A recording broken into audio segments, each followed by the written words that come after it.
So this video is for anyone that submitted an application, submitted an objection, are trying to negotiate with the planning officer and are getting nowhere. Hopefully this video is going to give you a kind of insight into the life of a planning officer. The first mistake I see people doing is when they are submitting a pre-application, they always submit a big scheme. They submit a big scheme and then an officer will negotiate it down. From a planning officer's point of view, and I was an officer for years, if you submit an application that's massive, don't expect an officer to say, oh well, if you're submitting a scheme that's 8 stories and really you think you're only going to get 4, that officer is not going to negotiate it down for you. When you submit an application like that, it's going to set you off on the back foot. An officer's not going to bother wanting to negotiate. Ultimately, it will just lead to a refusal and it will just waste everyone's time. And I'll touch on a point later on in the video. Officers have no time to be negotiating schemes for you. They don't want to. It's not within their interest. It doesn't serve them to do that. If they were doing that for every scheme, they would just be more bogged down than they already are. So submitting a big scheme with the intent that they're going to negotiate it down for us is not really the best way to go. The best way to go is to really understand what's best to go forward on the site and work with your architect to get the appropriate scheme. And you may not like to hear this, but help the planning officer. The easier you make the life of the planning officer, the better. The quicker you'll get a decision, and the more likely it is that they will want to work with you in the future.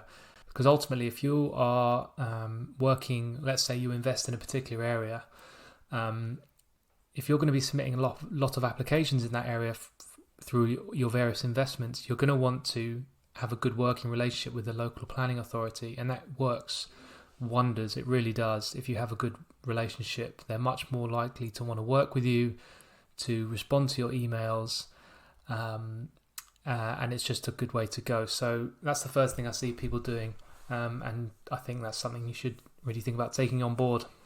The other one I've already touched on is understanding the bigger picture. It's a well kind of played out story, but budget cuts really do affect local planning authorities. It's been said multiple times. I see this on threads all the time. Planning officers just don't have the time to be working with you, and it's true.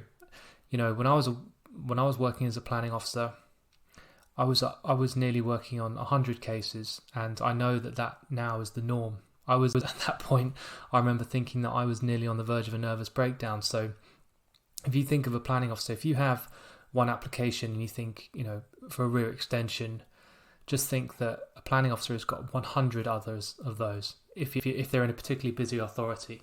And to be honest, I'd imagine it's true of most authorities, whether you're in a big city or whether you're in a rural area. It's a really important thing to understand. Once you understand that officers just have no time, it really does make you think that putting the work in up front to make the officer's life really easy will really pay you benefits in the future. The other thing is, when you submit an application, so many times when people submit applications to me, they want me to design it for them, or they want the officer to design it for them. That's not what they're there to do. And when an applicant says that to an application to an officer, when they submit an application and an officer says, oh, this isn't appropriate for the area, and they say, well, what do you want? That's not what an officer's there to do. As much as you like it or don't, that's what an architect's there to do. An officer is there to to decide whether or not an application is acceptable or not. It's not their job to say, to tell you what's working or not. That's not their role. So just go in that mindset. Again, it's all about putting the work in up front. If you put the design and the analysis with your architects or yourself up front, the key takeaway really is to be ahead of the authority. Don't be waiting on the authority to give you the right information or the right decision or the right advice.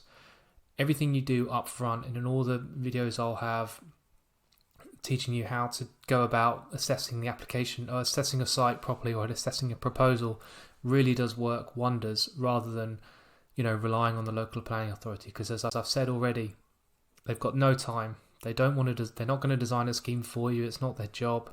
If you make their lives as easy as possible, as simple as possible, they're far more likely to deal with your application. To give you an idea of an officer's life, when they get an application, they will know within the first, few minutes when they're validating it, whether or not, or when they're first looking at an application, if they have a validations team, they're going to know pretty quickly whether it's going to work or not. And that generally comes down to the quality of the scheme. And that touches on my next point. If you submit a good scheme, what I mean by a good scheme is not only a good design, but also well presented. Having a well presented proposal really does work. If you've got an application that's hand-drawn plans, unclear, you're not quite sure what the proposal is, the drawings aren't complete, you're not sure what the materials are, you're not sure on the relationship to the neighbour,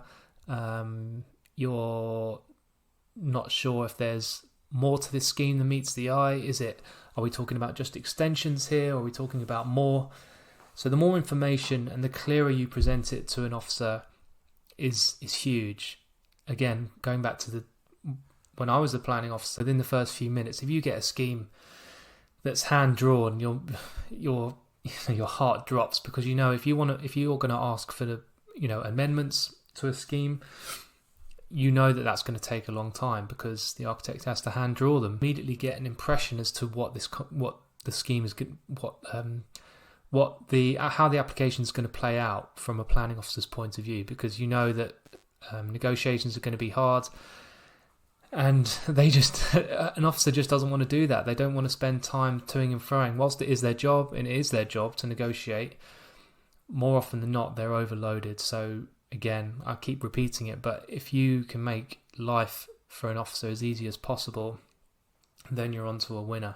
And that comes down to submitting good drawings, submitting clear drawings, providing all the information. Don't hide any information. If you hide information, that will just lead to a reason for refusal, or they're going to ask for it anyway. Don't try and lead to hide information in your plans or make it a bit fuzzy or unclear, because it will get asked about eventually, and it won't be good in the long term. The last thing that I'll say is, see quite often people get exasperated with the local planning authority, particularly officers, and everyone's kind of talking about ways to get quicker responses. And one of the ones I saw is that, and I've heard this strategy used before, is that as soon as you submit an application, you'll threaten non-determination and go straight to appeal. And for those that don't know, you can do that when you submit an application. If your application isn't submitted within a certain time frame, you can appeal the decision based on non-determination, which means that they haven't made a decision. Save you any time, which is the big thing. People do that thinking they're going to save time. When you get into the appeals process, cuts are everywhere. They're not just in local authority; they're in their inspectorate as well. People think that when you submit an appeal, first of all, that people submit an appeal thinking, oh, I'm going to get my decision within a much tighter time frame. That doesn't happen anymore. It can take months just to get your appeal validated. So don't do that assuming that it's saving you loads of time. So the big picture here is you've got to make your life easy for the officer. Making your life easy for the officer, making the scheme clear, making the drawings clear. Don't hide any information. Make sure you submit all the information up front, so that when an application is received by an officer, they've got no questions. They can understand it straight away, and they've got confidence that when they come to make a decision, they've got all the information there. If the information is unclear, some information is hidden, the quality of the drawings aren't right, or the proposal's unreasonable in terms of it's too large, and it just immediately, they'll know straight away. Contacting an officer, that's a huge thing.